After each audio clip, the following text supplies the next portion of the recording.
नाम श्री प्राणनाथ निज मूलपति श्री महराज सुनाम तेज कुंवर श्यामा युगल पल पल करूं प्रणाम।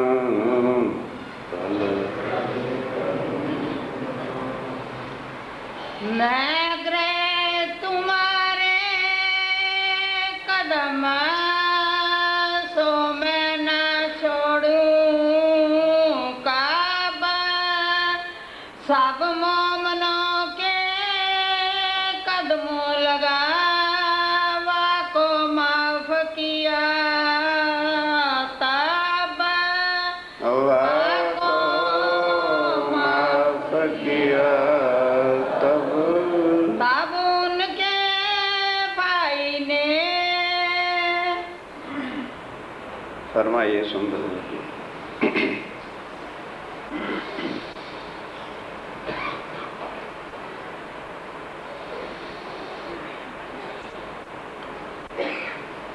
तब उनके भाई ने आप हक श्री राज्य महाराज वह धाम के धनी पार ब्रह्म सच्चिदानंद स्वरूप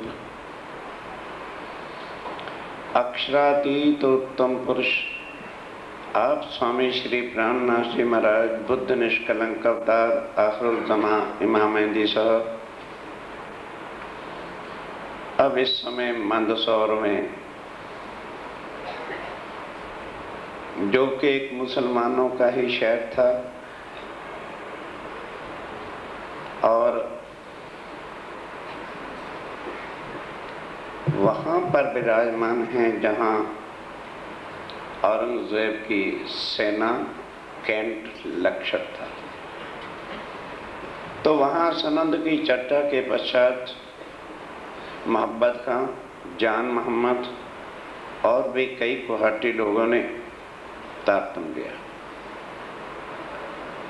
अब इब्राहिम जो वहाँ का काजी था उसको जब पता चला तो वो भी आया, आके चरणों में लगा। जब उसने चर्चा सुनी तो उर्दू भाषा के अंदर वो कुरान के टीके का माहिर था। तो लालदास जी ने उससे कुछ लालच भी दिया कि भाई अगर तू हमें कुरान का पूरा टीका कराएगा तो हम आपको जितना चाहोगे पैसा दें। अब वो आ जाता है रोज। तो स्वामी ने कहा पहले 19वें सुपारे से जिसमें खासकर इमाम मेहदी के आने की बातें लिखी और परमधाम की बातें लिखी हैं, वहाँ का टीका इससे करवाओ। 19वां सुपारा हो गया, 20वां हो गया, 21वां हो गया और 22वां हो गया। तब स्वामी जी के हुक्म से पहला, दूसरा, तीसरा, चौथा भी जब हो गया, अब उसके दिल में बेईमानी आ गई, कुफर बैठ गया कि ओहो मैं तो बहुत गलत काम कर रहा हूं। अगर इस बात की खबर औरंगजेब को पता चल गया कि मैंने हिंदू वैरागियों को जो है कुरान का टीका करवा दिया है, मेरी गर्दन काट डाली,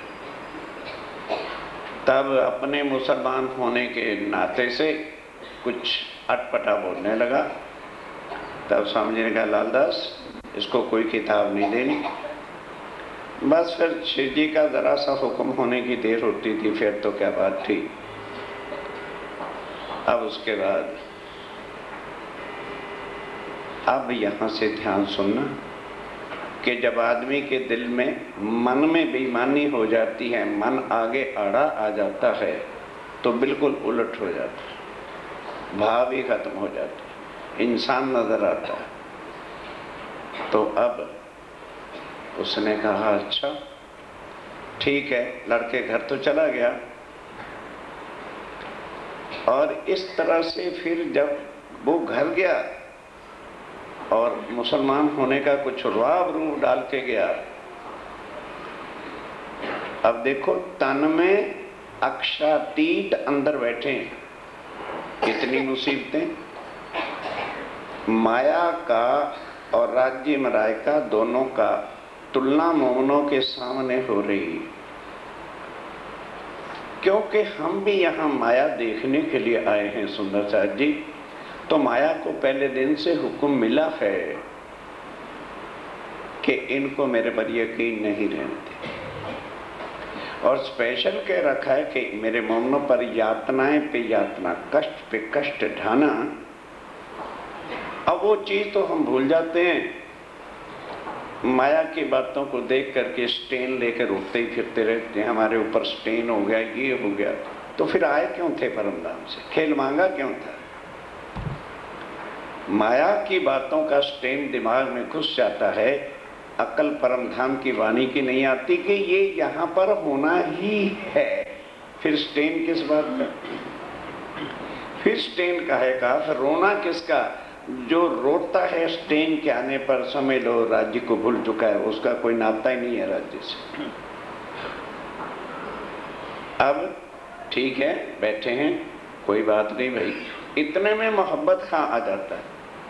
उसने आकर के देखा कि स्वामी जी उदास बैठे हुए।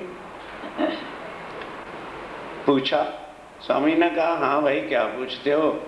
तो मुसलमान अपने को कुरान के अल्लाह ताला के मालिक बनाए फिरते हो। हमने यकीन ही तो लाए हैं मोहम्मद साहब पर और अल्लाह पर, कुरान पर, और कोई बुरा काम तो नहीं किया, पर इस तरह से तुम्हारा इब्राहिम ऐसे शब्द कह दिए। अब मोहब्बत खां वहाँ का प्रधान था, तारतम दिया हुआ था, और एकदम कहते हैं, स्वामी जी मैं यहाँ का प्रधान मुखिया हूँ, और मेरे होते हुए ये जिंदा उठ के चला कैसे गया? मैं अभी जाता हूँ कसम खाली दिल में। और पहले सीधा उसका घर गया, जाके उसकी बीवी से पूछा। वो बड़ी घबरा गई कि आज ये प्रधान आया है और इतने गुस्से में है, कहीं मार ना डाले। फिर जब उसने दोबारा डांट के कहा तो कह दिया कि फलां जगह पे निकाह पढ़ने गया हुआ है। वहीं चला गया और बड़े गुस्से के साथ उसको बाहर बुलाया और खूब डांट के कहा, रे कमबख्त, तू कुछ दिन पहले जब सवेरे उठ के जाया करता था तो मैंने तेरे से पूछा था, तो तूने क्या कहा था? नहीं, ये 12 अल्लाह ताला की शक्ति है, मैं इनको मुरब्बी मानता हूँ, मेरे मीर हैं, ये है वो है। और आज तेरी वो छवि, तेरा यकीन, तेरा विश्वास कहाँ चला गया? अब कहता है, चरणों में गिर गया, कहने लगा, हुजूर मैं आपका नौकर हूँ, ऐसी कोई बात नहीं। उसने वैसे ही वह धाड़ मारी, टांग और धक्का दिया कि कमबख्त मेरे पांव पड़ता है, जा उन्हीं के कदमों डाल। जिन खुश दिल, जिनके चेहरे पर सदा नूर टपकता है, उनको तू दिल दुखा के आया। अगर वो माफ कर देंगे तो ठीक है, नहीं तो तुझे मैं जिंदा नहीं छोड़ूंगा।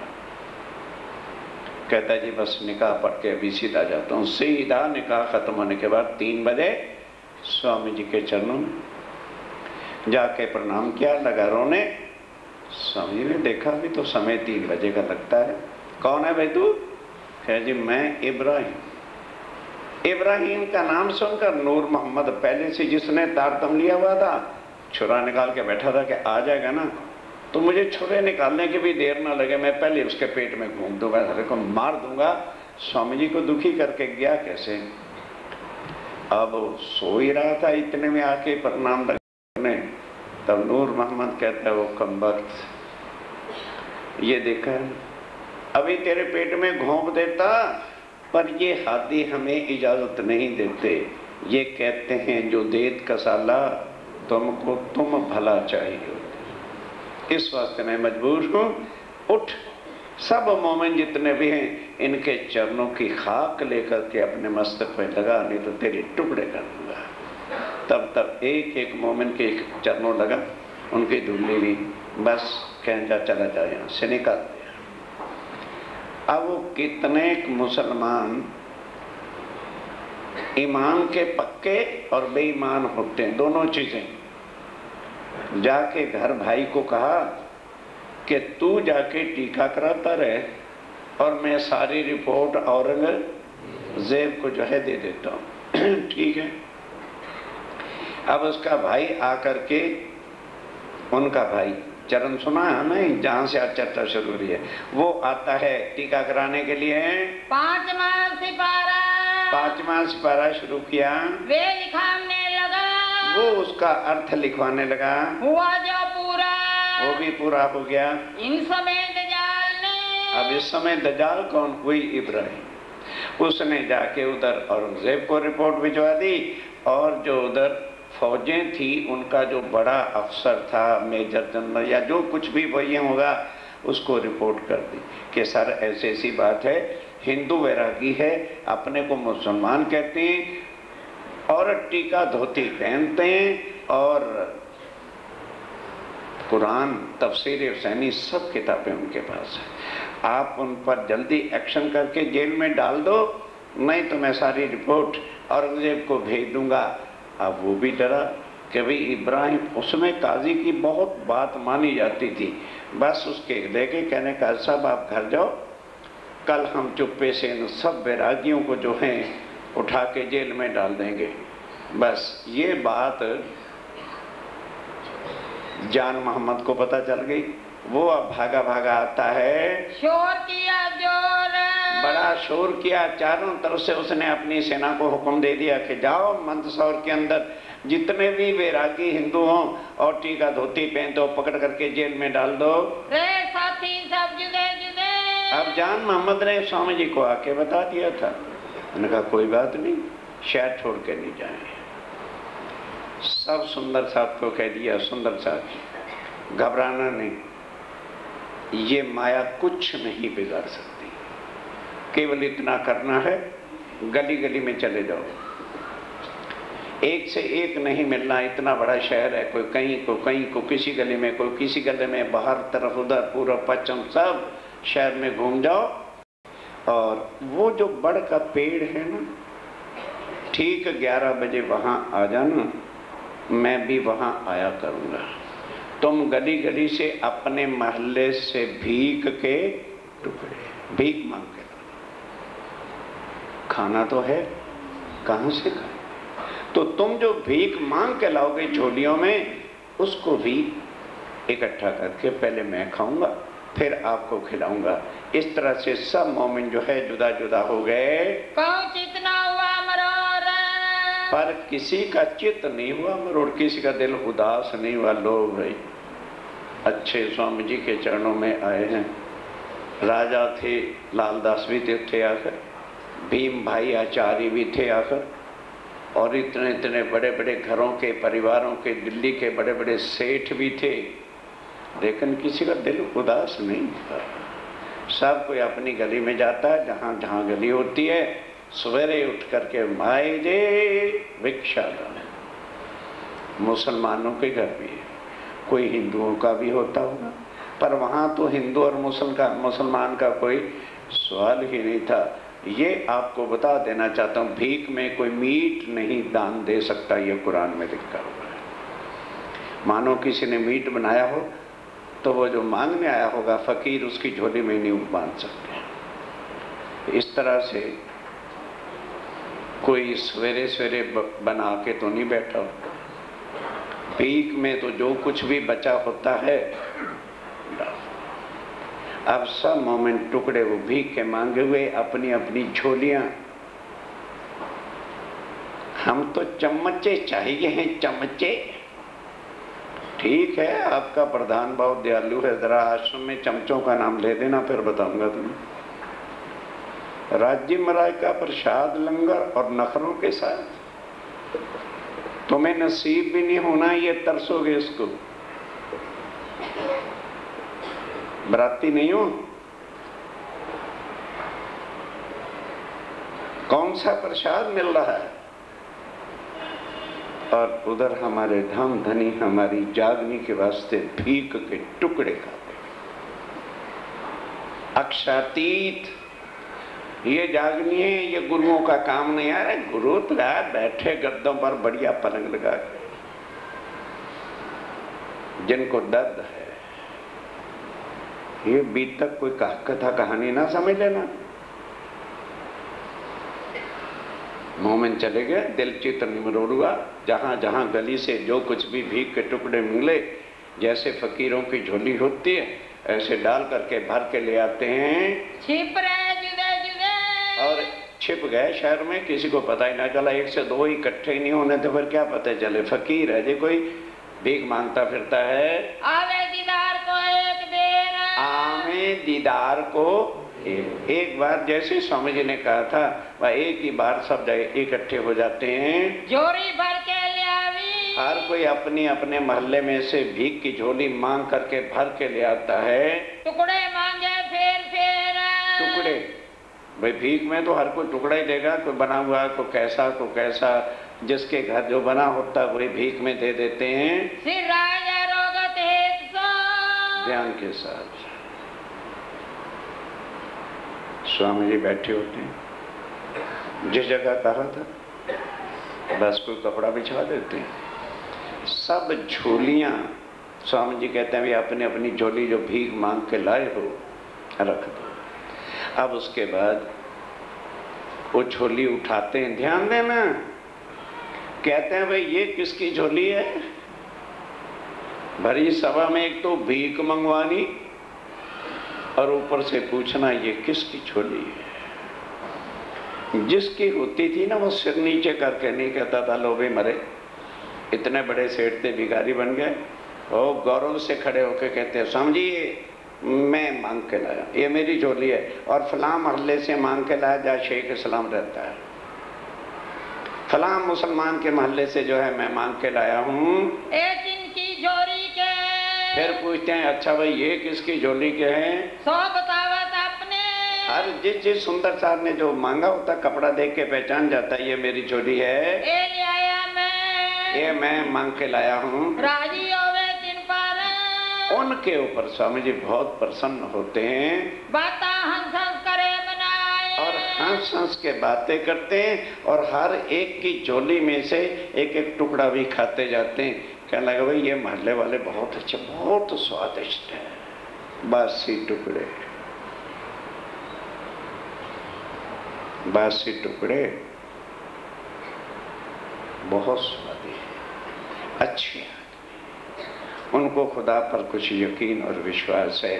ऐसा भाव लेकर स्वामी जी माँ के टुकड़ों को खा रहे हैं। मैं अजमावत तुमको, अब मोमनों को कहते हैं पता है मैंने तुमको क्यों भीख मंगवाई, इसलिए ताकि तुम्हारे दिलों के अंदर जाति पाति, ऊंचे खानदान के हम हैं, हम करोड़ोंपति सेठ हैं, मैं धर्माचार्य था और लोक लाज मर्यादा संसार क्या कहेगा। हमें तो जरा सी बात स्टेन और ये है, ये ईमान है राज्य में रहे पर।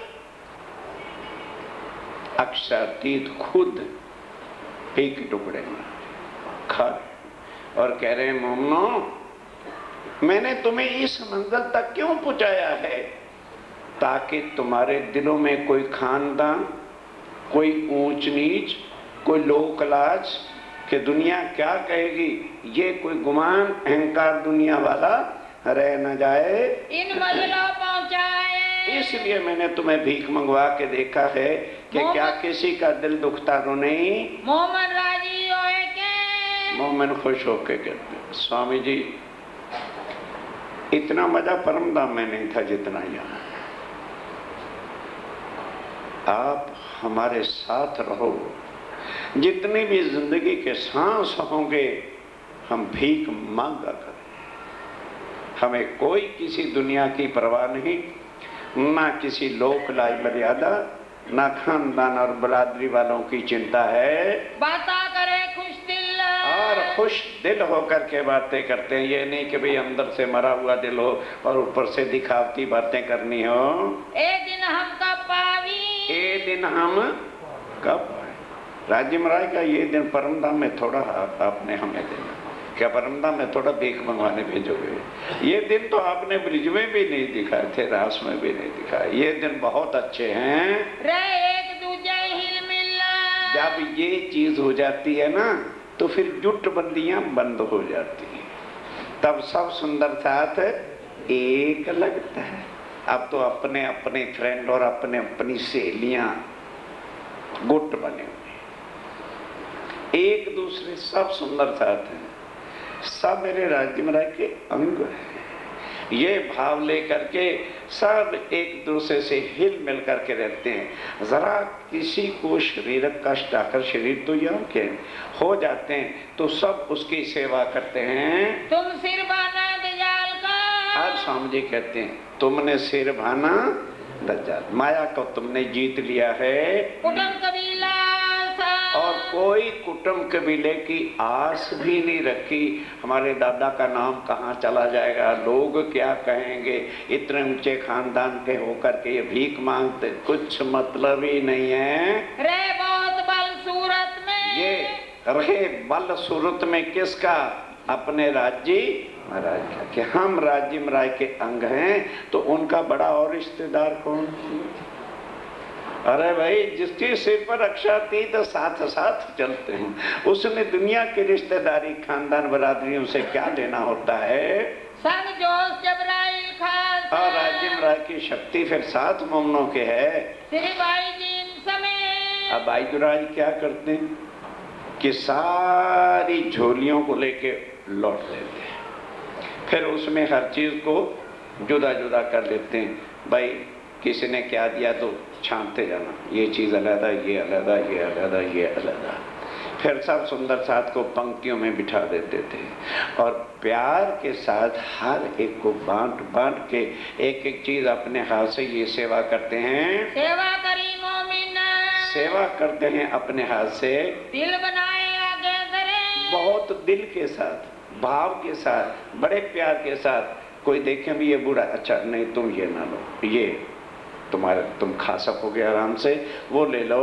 हमेशा दिल रोशन, और बहुत ही खुश दिल होकर के भाई जुराज सुंदर साथ की सेवा करते हैं, एक दूसरे को सेवी, और सब सुंदर साथ। जरा किसी का सिर दर्द कोई कष्ट हो ही जाता है, शरीर है तो सब सेवा एक दूसरे की करते हैं, हर बात कर चित्ता, और हर तरह से बड़े चित्त और भाव के साथ भेद करे मिनो मिने, और एक दूसरे से बहुत जो है प्यार है दिल में सच्चा, कहूँ शक ना बैठता, किसी के दिल में किसी प्रकार का कोई बुरी दृष्टि नहीं, कोई शक नहीं है। नाना भाई चले, अब यहाँ नाना भाई अपना सुंदर साथ था, शरीर छूट गया।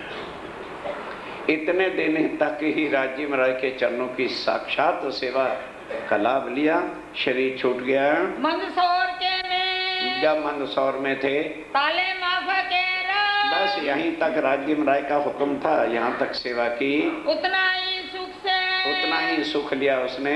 मुकानदास को उत्से, अब यहाँ से मुकंदास को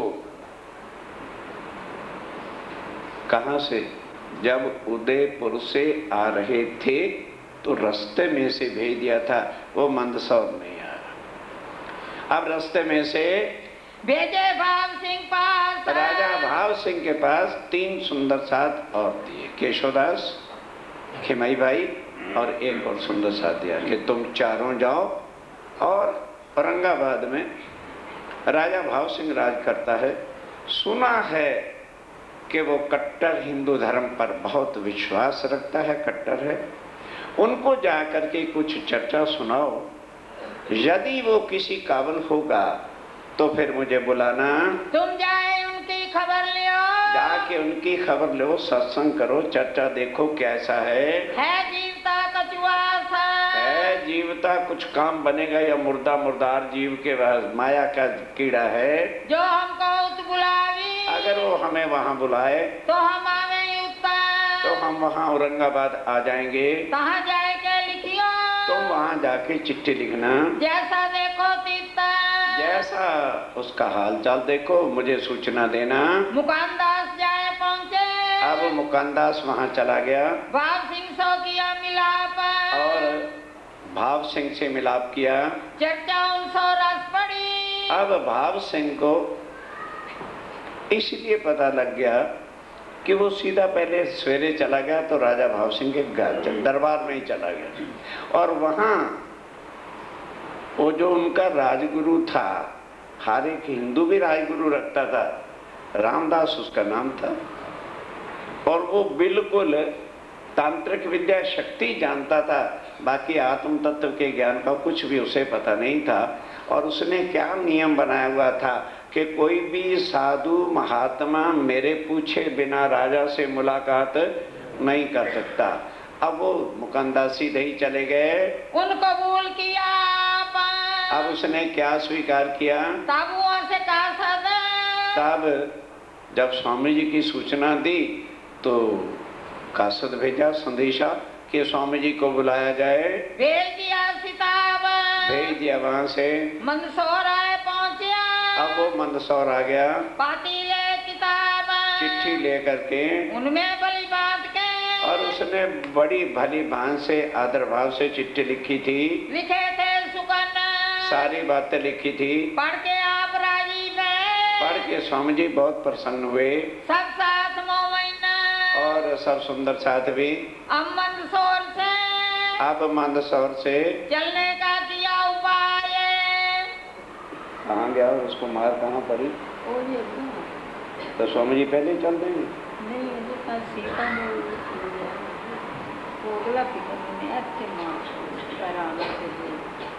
हाँ चलिए ठीक है, चलो पढ़ो दोबारा।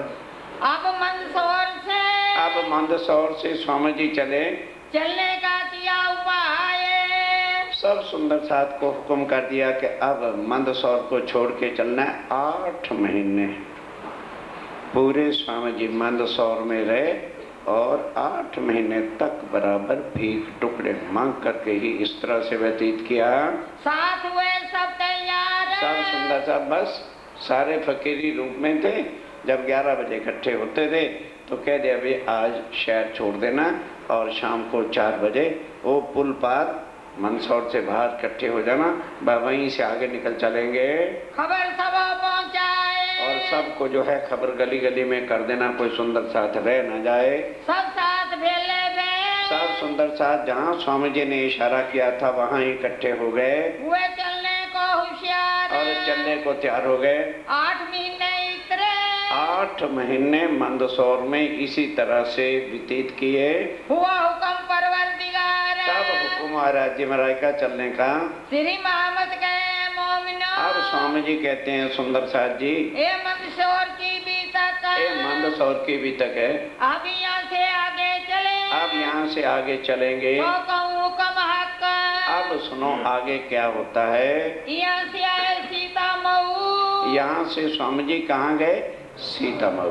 सीतामऊ से जाएंगे उज्जैन, जिसको अवंतिकापुरी कहते हैं। तहाँ से नौलाई, वहाँ से सीतामऊ से नौलाई आए, तहाँ से आए उज्जैन, वहाँ से उज्जैन आए। 28 मंजिले गई, 28 मंजिले का मतलब पैदल यात्रा होती थी। 28 दिन के बाद उज्जैन में पहुँचे। भादो सुद छठ को, भादो सुदी छठ को रे धनबाई के घर, धन भाई के घर पहुंचते हैं। सुंदर साथ जी 2.5 साल हो गए किस चीज को? कुंभ के मेले को। हरिद्वार में कुंभ का मेला हुआ, 2.5 साल के बाद उज्जैन पहुंचे। तो कुंभ के मेले के 2.5 साल बाद छोटी कुंभ ही लगा करती है, या नासिक में और या उज्जैन में। इस बार उज्जैन में छोटी कुंभी का मेला था। अब वहां जब स्वामी जी पहुंचते हैं तो इस तरह से हालत थी। बड़े बड़े सेठ रहते थे, स्वामी जी 23 दिन रहे। 23 दिन सेठों ने ही भंडारे दी। भाई 8 महीने भीख मंगाई है तो वो कसर नहीं पूरी है, लाड पूरा ही कराते हैं। अब वहां बिल्कुल ये हालत होगी कि मानो ब्रज की लीला हो। जिस सेठ के घर रोटी हो, उसके घर कुंभ में आए हुए जितने भी साधु महात्मा वगैरह हों, उन सब की भी रोटी वैसे ही होती थी।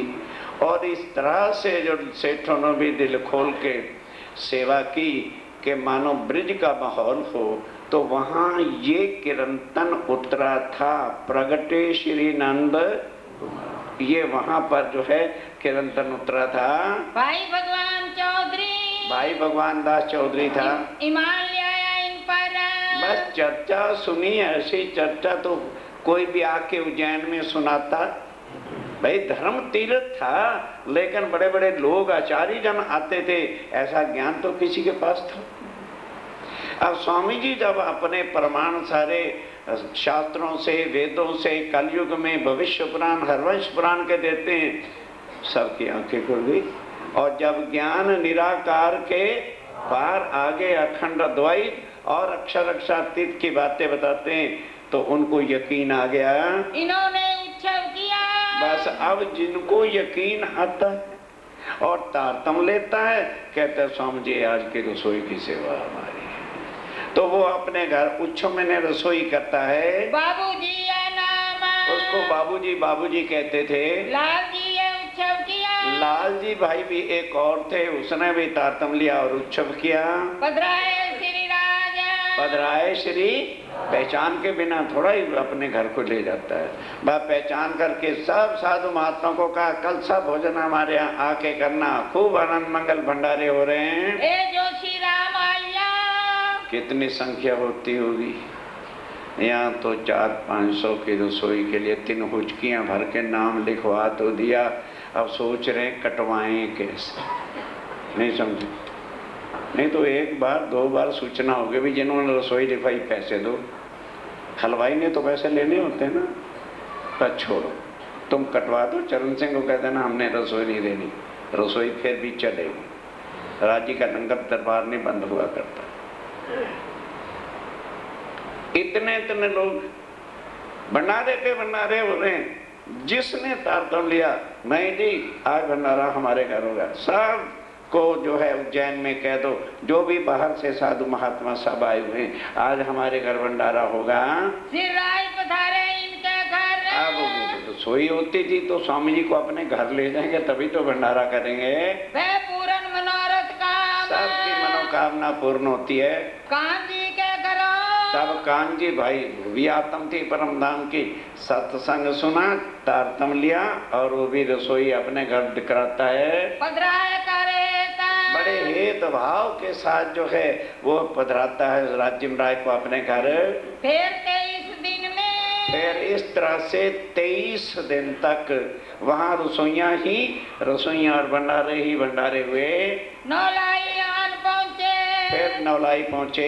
एक दिन तारे के, एक दिन अब वापस जा रहे हैं। एक दिन वहाँ रहे, पहुँचे नुनेरे। नुनेरे पहुँच गए। तहाँ एक दिन रह के, एक दिन वहाँ ठहर के पहुँचे बुढ़ानपुर में। बुढ़ानपुर आ गए। तहाँ एक दिन रह के, फिर वहाँ एक दिन रह के चले मजलिस से। वहाँ से फिर चल पड़े। तहाँ से औरंगाबाद। कहाँ से आए? औरंगाबाद पहुँच गए। भाव सिंह के घर। भाव सिंह को पहले से ही पता था, तैयारी थी, वहाँ उनके घर चले गए। तहाँ की बीता कहूँ, तहाँ हाँ, अब औरंगाबाद की बीतक अब सुनिए। जिन बात इन पर किस तरह से राजा भाव सिंह के साथ चर्चा हुई, सत्संग हुई और कैसे मुकानदास पहुंचे थे। बीच में बात रह गई थी। अब फिर सुनिए। श्री मोहम्मद गए मोमिनो, आप धाम के दुल्हा श्री प्राणनाथ जी कहते हैं सुंदर साहब जी, ए मंदसौर से बीतक, ए मंदसौर से एक टूक में शॉर्ट में आपको बता दिया है। आगे औरंगाबाद की, अब आगे औरंगाबाद की सुनो, पहुंचे कैसे। बात बड़ी बुजुर्ग का, खास बात समझने वाली है। राणा के मुल्क से, आप ध्यान देना, राणा का मुल्क कौन सा?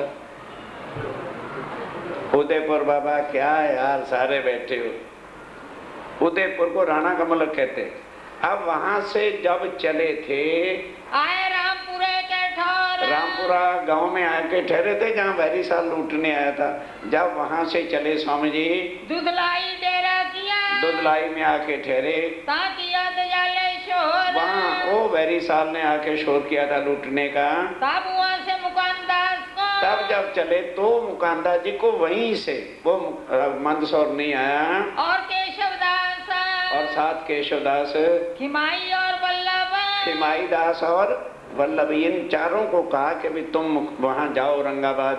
भेजे भाव सिंह पास, राजा भाव सिंह के पास भेजे। गए भाव सिंह के उत्तर, अब ये राजा भाव सिंह के पास चले गए। केशव वल्लभ बैठे दुकान। ध्यान देना, केशव और वल्लभ दास अपनी झोपड़ी में जहाँ भी कोई स्थान होगा उसको दुकान करके कहते भाई वो वहां बैठ गए। खिमाई भाई सांगरे, खिमाई भाई मुकानदास जी के साथ हमेशा रहता है। मुकानदास निर्गुण जान। अब इन लोगों ने, निर्गुण तो थे ही थे, उदयपुर से सबको फकीरी लिबास पहना हुआ था। केतेक महीने फिरे। अब ध्यान देना, 2-3 महीने तक जाता है दरबार में और मुलाकात होती। ये तो बाद में जब मुलाकात होगी उसका प्रसंग बता दिया था। कितने के महीने तक घूमता फिरता रहा, राजा से मुलाकात ही नहीं हुई। सोचा यार 3 महीने हो गए वापस जाए। फिर कहते आगे लालदास खड़ा होगा, शक्ल क्या दिखाऊंगा। वो तो मुसलमानों से भले खलड़ी उतरवाई, कुछ किया और सिर नीचा झुका के आगे, और मैं एक हिंदू राजा से भी नहीं मुलाकात कर सका भी नहीं। ऐसे तो मैं वापस नहीं जाऊंगा। देख रखे निर्गुण, भेष अपना निर्गुण ही रखा, फकीरी लिबास। वेदांत को पक्ष हो दिया। तब वेदांत पक्ष में से 23 प्रश्न बहुत कठिन, जैसे एको ब्रह्म द्वितीय, ब्रह्म सत्य जगत मिथ्या। और आज और भी सुन लो, जो कोई वेदाचार्य बैठा हो या वेदों के जानने वाला, 4 सूत्र हैं वेदों के। आहम ब्रह्मास्मि, तत्वमसि, सर्वे खर्दम ब्रह्म और आत्म एव। ये वेदों के 4 सूत्र हैं। और जो वेदों वाले, पुराणों वाले हैं, वो यही पर ही चारों सूत्रों को घटा के बैठते हैं। और ये घटेगे कहाँ? परम धाम। आहम ब्रह्म अस्मि तत्वमसि, मैं भी पार ब्रह्म और तू भी पार ब्रह्म। कहाँ एक तत्व है? तो जहाँ एक तत्व है वहां ही तो सब एक रूप है। सर्वे खर्दम ब्रह्म, कण कण में पार ब्रह्म है परम धाम में।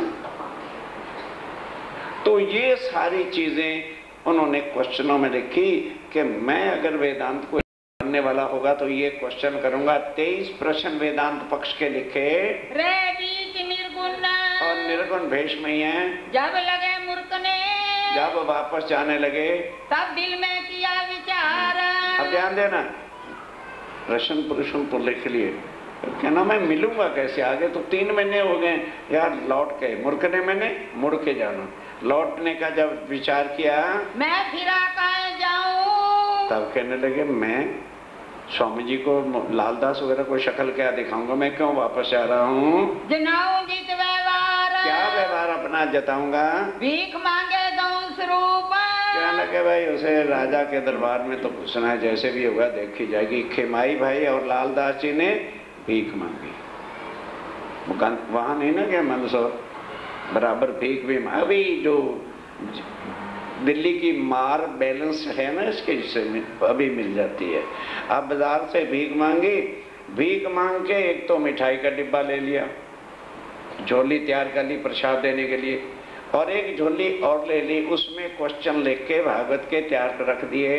के लिए वस्त्र, उसके भीख मांग के रेशमी कपड़ा लेके थैलियां तैयार कर ली, थैलियां रेशमी बनाए के, रेशमी थैलियां बना के प्रसाद थैली करी तत्पर। एक तो जो है उसमें प्रसाद भोग रख दिया। भोग काय का था? प्रसाद ही लेके बाजार से राजा को देना है तो प्रसाद ही है। प्रश्न भागवत वेदांत के, भागवत के 40 और वेदांत के 23 प्रश्न उसमें रख दिए, ले डाले थैली में डाल दिए। एक प्रसाद की थैली का, एक प्रसाद की थैली बनाई, किया मिलाप 3 से, और दरबार में चला गया।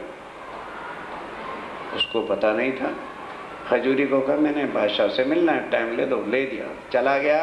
महंत रामदास रे, महंत रामदास ने बाद में देखा, जब राजा के सामने ही आके खड़ा हो गया, तब राजा से बातचीत करने लग गया। दिन देखे बीच बाजार, अब गुस्सा तो बड़ा। अब मुकानदास जी की सारी बातें चर्चा सुनकर रामदास को शक पड़ गया, अगर ये दोबारा मिला तो राजा तो मेरे हाथों से चला जाएगा। उन्होंने कहा अच्छा कोई बात नहीं। अब मिलमुल के वो चला गया। अब शाम को जब दफ्तर से उठा, महंत रामदास लाठी ली पकड़ और अब ढूंढता फिर रहा है, भाई एक बार वो मुकांदास मिल जाए मुझे तो श्लोक उसको मैं पढ़ाऊंगा। बस ढूंढते ढूंढते ढूंढते नजर आ गया कब वो जा रहा है। बस भाग के लपक के कहा, हाँ मुकांदास जी महाराज ये बताओ किसकी इजाजत से जरा बादशाह के ने मिलने के लिए गए थे? हाँ तुम्हें पता नहीं था उनका गुरु महाराज भी है कोई, राजगुरुओं के बिना राजा नहीं होते। ओ लठ उठा के दे बार पे बार, दे बार पे बार। शायद मोमनों को इतनी नहीं पड़ी होगी जितनी इसको पड़ी। खूब डांड कस के बाद एक प्राण नहीं निकल गया। चला जा यहाँ औरंगाबाद से, अगर मैंने दोबारा तेरी शक्ल कहीं औरंगाबाद में देखी तो शमशान घाटी तू सीधा जाएगा। मिला मुकांदास को, तब वो मुकांदास को मिल गया, पहुंचाया नाले पार, मार मार करके जो है नाले के पार, नहर के पार छोड़ा है। जो औरंगाबाद रहेगा, अगर तू दोबारा मुझे औरंगाबाद दिख गया तो हम मारेंगे फिर, दूसरी बार तुझे जान से ही खत्म कर दूंगा। जो बदरा करे भाव सिंह को। राजा भाव सिंह को बदरा करता है, गलतराज था, गलत ज्ञान सुनाता। तू बहुत ज्ञानी पैदा कहाँ से हो गया? तो हमारे दूसरी बार ऐसी मारूंगा कि तेरी लाश भी कोई नहीं उठाएगा। जो करके जब छोड़िए, इस करके जो है मुर्दा बना के उसको धोया छोड़ा। तब मुकांदास की ओ विचार, ठंडे सांस लेके उठा कि भाई मार भी खा ली और राजा से बातें भी खुल के हुई नहीं, तो अब क्या शक्ल जाके दिखाऊंगा स्वामी जी को के मार खा के आ गया हूँ। दजाल मिलने ना देवी, पर ये दजाल है ये मिलने तो देता नहीं। मैं हूँ खबरदार, पर मिलना तो मैंने भी है, जो कुछ होगा देखी जाएगी। एक देरा देवी का। सब सोचने लगा भी दरबार में नहीं मैं जाता, क्योंकि वो वहां 10 बजे आ जाता है। तब एक दिन छुप के बैठ गया, सवेरे 5 बजे उठ के कि देखो राजा सवेरे उठ के सीधा दरबार जाता है या कहीं और भी जाता है। तो राजा के महलों के सामने एक देवरा मतलब मंदिर था देवी का, और वहां नहा धो के राजा जाता था परिक्रमा करके और प्रसाद लेके पुजारी से, देवी का मतलब पुजारी था, वहां आता है। तब उस दिन उसको पता चल गया कि मुकंदास पुजारी से पूछता है राजा रोज आते? कहते हैं ये मंदिर ही राजा ने बनवाया हुआ। फिर उसने भीख मांगी, फिर उसी तरह से एक थैली प्रसाद की तैयार की और एक थैली में प्रश्न वही रखे, मैं बैठा 3 में। अब उसमें जाके बैठ गया। भाव सिंह आवाता, वहाँ राजा भाव सिंह आते हैं, मुझे वहीं बैठ जाना चाहिए। पाती